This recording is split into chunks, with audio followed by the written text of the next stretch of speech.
Today, I've got something truly transformational for you. We're diving into a simple routine that has the power to unlock massive wealth in your life. And guess what? You only need to commit to it for 21 days. So let's embark on this journey with me. Now, when it comes to creating wealth, it's not just about making a few bucks here and there. It's about transforming your entire mindset and energy to align with abundance. And that's exactly what we're going to do with this routine. First things first, let's talk about intention. You see, intention is like planting a seed in the fertile soil of your subconscious mind. It's about clearly defining what you want in life. So take a moment to ask yourself, what would it feel like to be wealthy? What would your life look like if money was never an issue?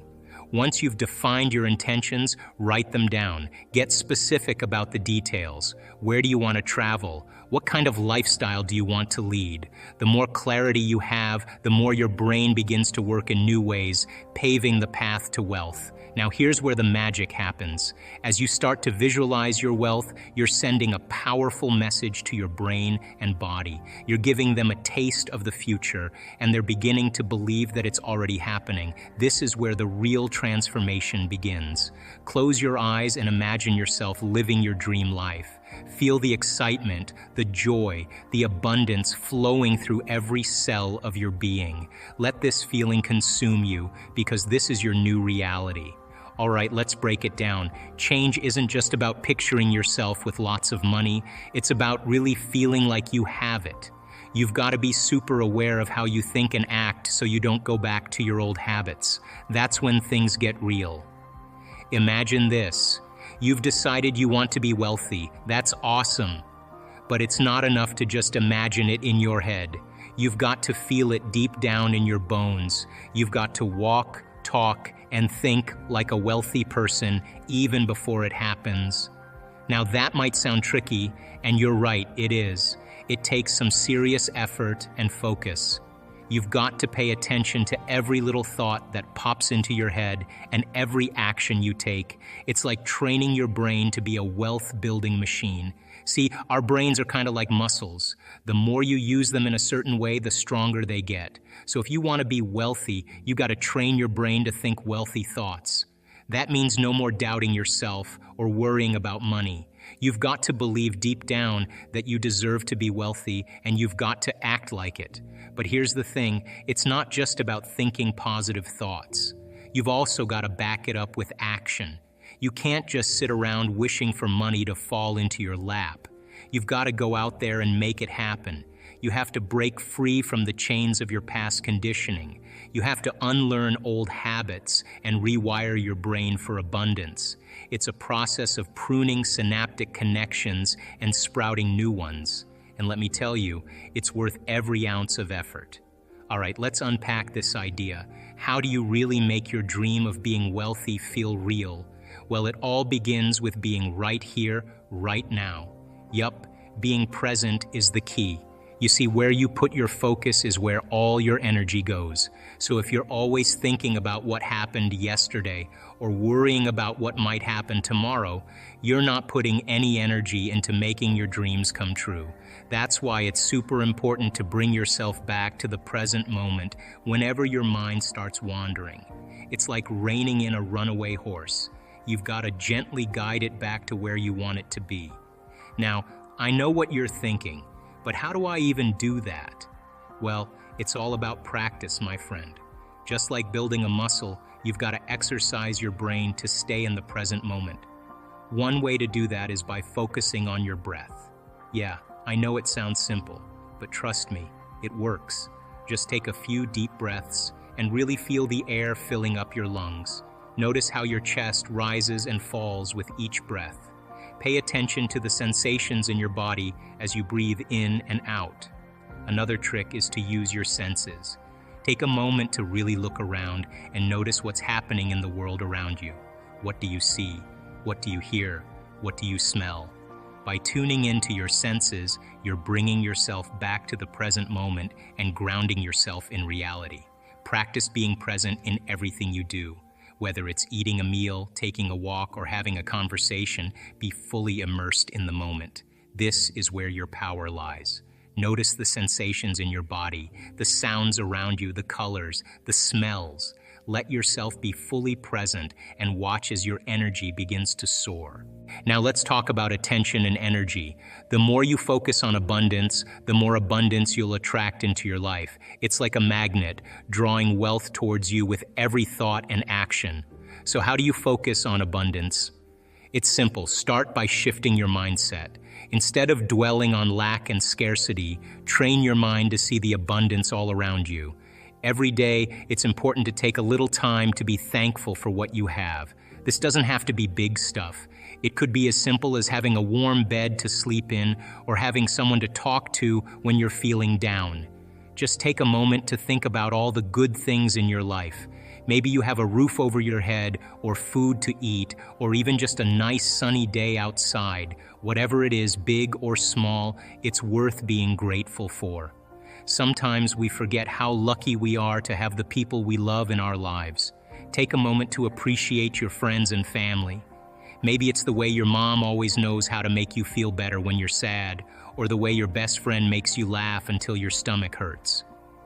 These are the little things that make life special, and they're definitely worth being grateful for. And don't forget about the things that make you smile every day. Maybe it's your favorite song that always puts you in a good mood, or the smell of fresh flowers in the air. These small joys can add up to make a big difference in our lives, so it's important to take a moment to appreciate them. Practicing gratitude daily can help shift your mindset from focusing on what you don't have to appreciating what you do have. It's like flipping a switch in your brain that helps you see the bright side of things, even when times are tough. And the more you practice gratitude, the easier it becomes to find things to be grateful for. Feel the gratitude flowing through every cell of your being. This is where the magic happens. When you're in a state of gratitude, you're signaling to the universe that you're ready to receive even more abundance. And finally, let's talk about consistency. Like anything worth having in life, wealth requires dedication and commitment. You have to show up every single day and do the work. Commit to this routine for 21 days. Make it a non-negotiable part of your daily life. And watch as the universe conspires to bring your dreams to life. So are you ready to unlock massive wealth in your life? Are you ready to step into a reality where abundance is your birthright? Then commit to this routine for the next 21 days and watch as miracles unfold before your eyes. You have the power to create the life of your dreams. All it takes is a simple routine and unwavering belief in yourself. So go forth and manifest your wildest dreams. The universe has your back. Most of our thoughts and feelings come from our past experiences. They come from our memories. In fact, your brain is organized to reflect everything you know in your life. Your brain is a record of all the things you've learned and experienced to date. It's an artifact. And when you have an experience, when you're in the midst of an experience, all of your 5 senses plug you into the external environment. And as your brain is processing all of this vital sensory data, all of that information rushes back to the brain. And when it reaches the brain, it causes jungles of neurons to organize themselves into networks, to string into patterns, to reflect their interaction with their external environment. The moment those neurons organize into patterns, the brain makes a chemical, and that chemical is called a feeling or an emotion. And so experiences tend to create more long-term memories because it patterns or stamps or embosses networks of neurons into very specific patterns. And then the emotional quotient helps us to remember the event. So we learn something new intellectually. We also cause networks of neurons to form. The Nobel Prize laureate Kandel in the year 2000 found that when people learned just one bit of information, they doubled the number of connections in their brain from 1,300 connections to 2,600 connections. So if they didn't review that information or repeat it, the connections pruned apart. So we know then that learning semantic information begins to organize circuitry in the brain, and experiences enrich the brain. The end product of experience, of course, is the emotion, and it causes us to feel certain ways. You can remember where you were on 9/11. You can tell me who you were with, what time of day it was, what you were doing, because whatever you were seeing in that moment or hearing in that moment changed how you were feeling. And the moment you felt altered or you felt differently, significantly, your brain perked up and you paid attention to whatever caused that, and that event in and of itself is called a memory.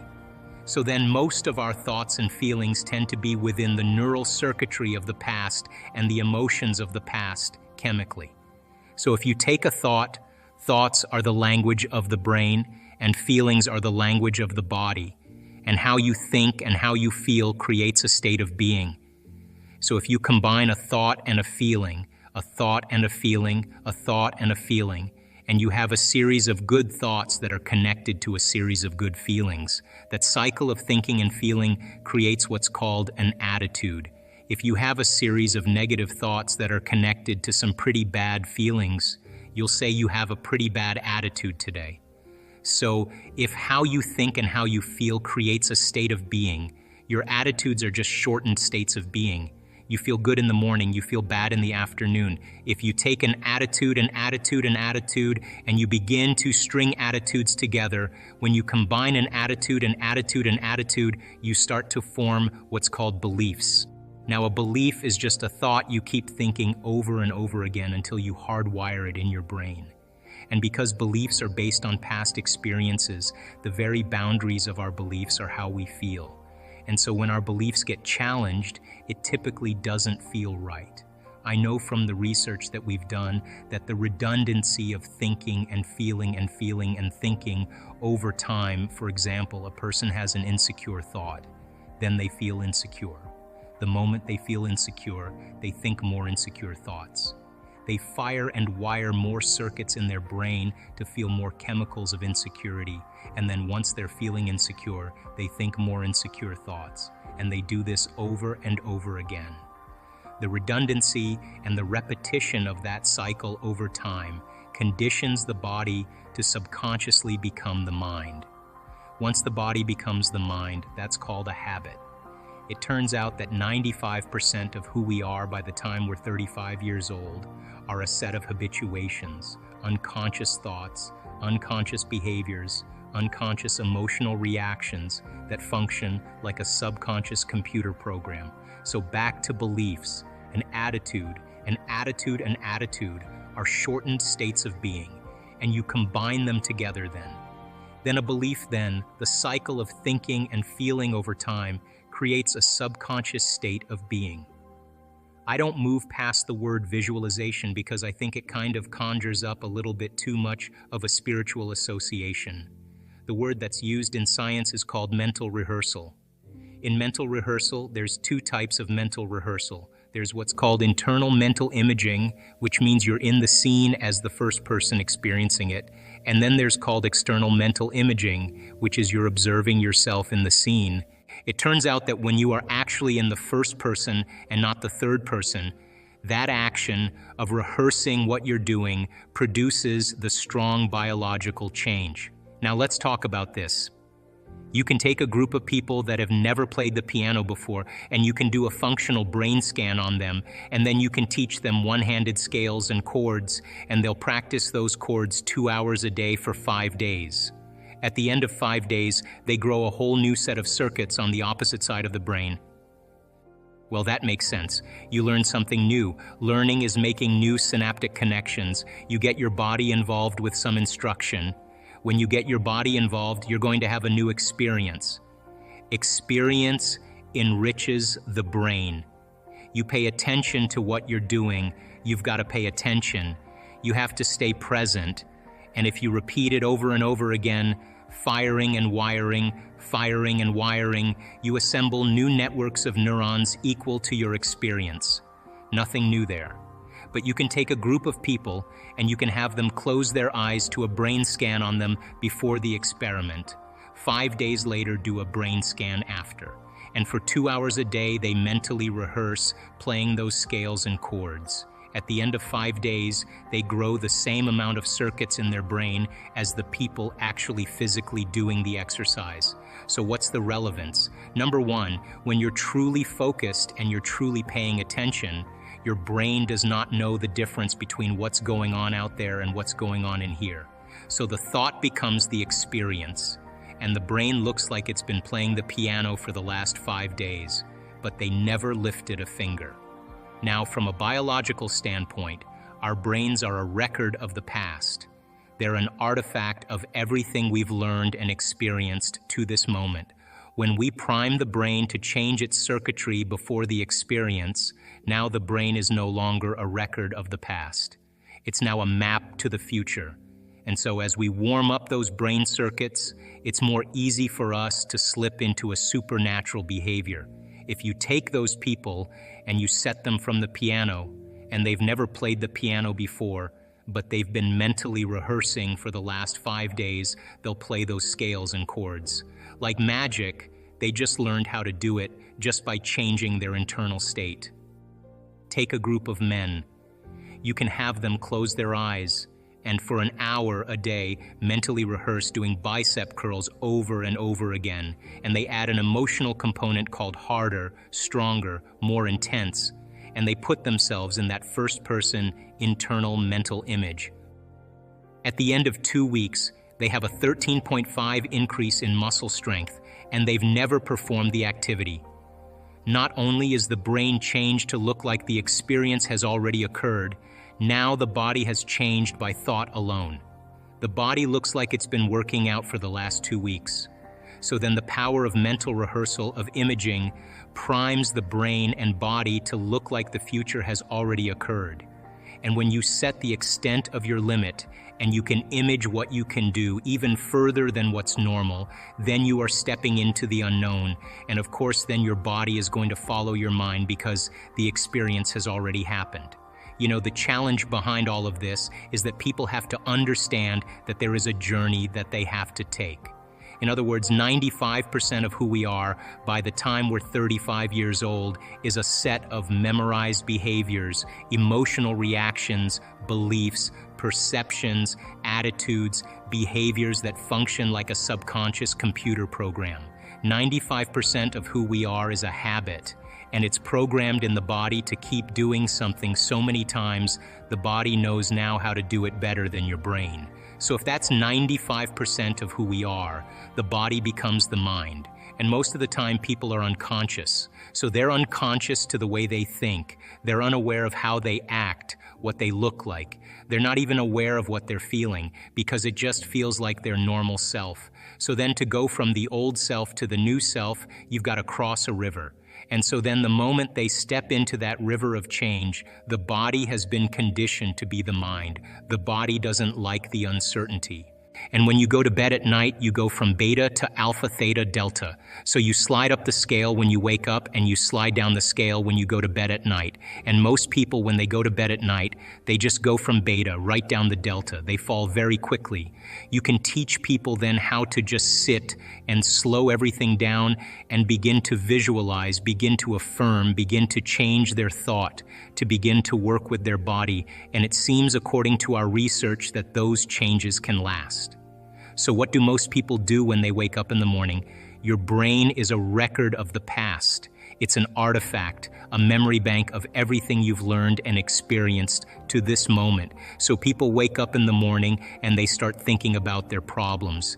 And those problems are memories in the brain that are connected to certain people and certain things at certain times and places. So they wake up in the morning and they start thinking in the past. Now, the moment they start having those thoughts, every one of those experiences has an emotion associated with it. So when they start thinking about their problems or the problems of the world or the problems of their body or whatever it is, problems at work, they all of a sudden start to feel the correlated emotion. So now their body's in the past. So now people then get caught up in an emotion. They reaffirm their identity. They could wake up in the morning and feel nothing at all. And then all of a sudden they say, well, wait a second, I've got to get back to myself. So they start thinking about their problems, and here come the emotions. and they say, oh, now I feel like me again. So those emotions then begin to influence our thoughts. Like if you feel like a failure, you're going to think you're a failure. And when you think you're a failure, you're going to feel like a failure. And when you feel like a failure, you're going to think more thoughts equal to being a failure. And the cycle of thinking and feeling and feeling and thinking causes you to say, I am a failure. And the repetition of that process of thinking and feeling and feeling and thinking conditions the body to become the mind of that emotion. Now, the emotion is stored in the body. Now, the body's literally in the past. And the body, as the unconscious mind, doesn't know the difference between the actual experience that's creating the emotion and the emotion that you're creating by thought alone. Your body's believing it's in the same experience 24 hours a day, 7 days a week, 365 days a year. So getting people out of the past is the work. So then they wake up in the morning after they reaffirm who they are and they can't think greater than how they feel. They're in the familiar past. So if you're in the familiar past, you're going to do the things that reaffirm the emotions of your predictable future. So you wake up in the morning, you check your WhatsApp, you check your text, you check your Twitter, you tweet, you check your Facebook, you check your email, you check the news. Now you are really connected to everything that's known in your life. And then you run through a series of routine behaviors. You move around your house the same way you always do. You do all the same things. You go to the same grocery store. You buy the same food. You shop the same way. You do all these, you watch the same TV shows, and people do this for 10, 20, 30 years. Now their body's on autopilot, and their body's dragging them into a predictable future based on what they did in the past. We could actually take their yesterday and lift it up and set it on their tomorrow, which means then they've lost their free will to a program. So now the familiar past and the predictable future is called the known. There's only one place that you have to train a person to be so that they're not in the known, they're in the unknown, and that's called the present moment. So people get very happy being unhappy because they would rather cling to their unhappiness than take a chance in possibility. So stepping into that river and beginning to make a new choice and understanding that uncertainty, that unpredictability is the unknown.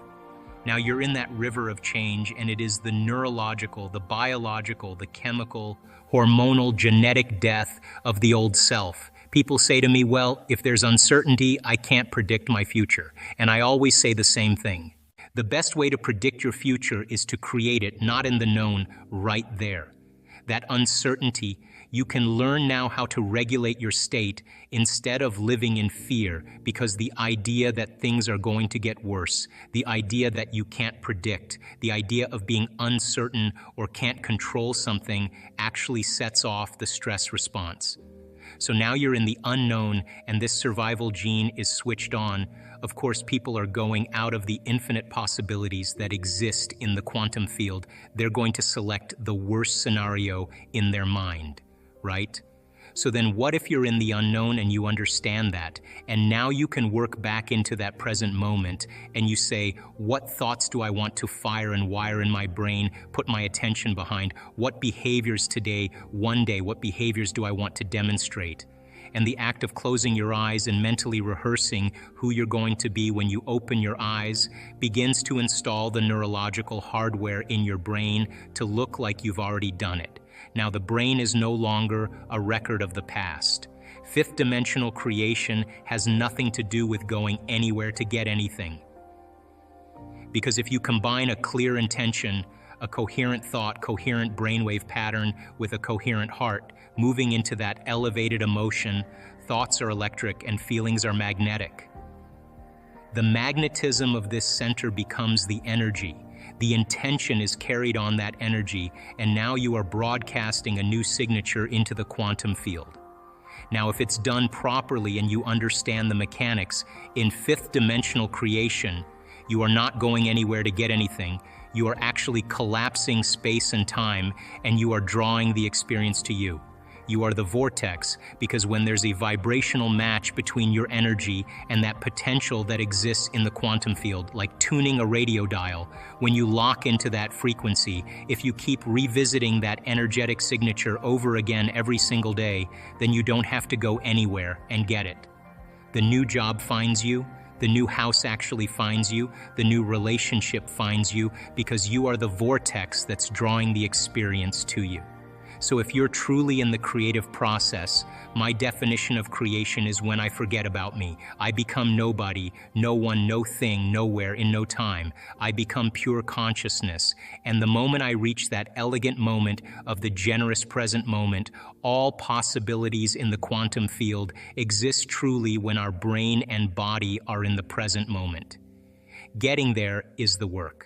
So then, most people then create reality from what we call three-dimensional creation, while they're matter, trying to change matter. And if I'm going to get a good job, I'm going to do 100 applications and go on 20 different interviews, and then it's going to take me 3 months to get a job. I may not even like that job, but I got a job. You want a new sperm donor? You want a new partner?